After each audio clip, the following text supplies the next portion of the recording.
Hola chicos, ¿cómo están? Miren mi nuevo Fita Spinner. Está un poquito así porque me vino así. Lo voy a abrir.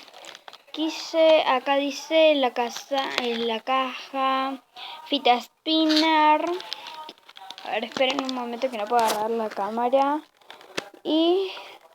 ¡ah! No lo puedo abrir ahora. Ahí está. No sé, me lo trajo una amiga de mi mamá. Voy a ver, del Bluetooth no es. Voy a ver si prende luces. ¡Sí, sí prende! ¡Woo! Y es así totalmente, no es de otra manera. Tiene esa parte. Voy a ver los otros efectos. ¡Wow!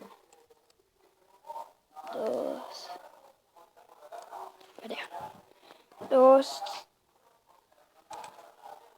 Ese es... ay. Dos. Esta es la otra opción.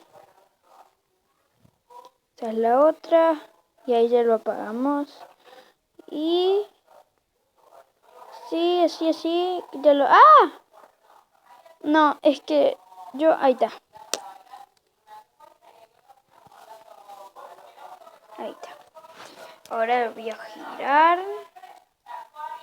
Espera. Voy a tener que poner así. No sé si se ve. A ver, ¿qué voy a hacer? A ver, bueno. Y...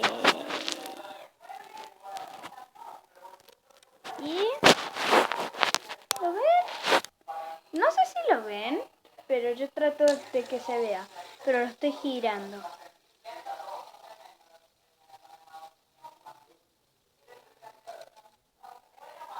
Y con luces se haría así.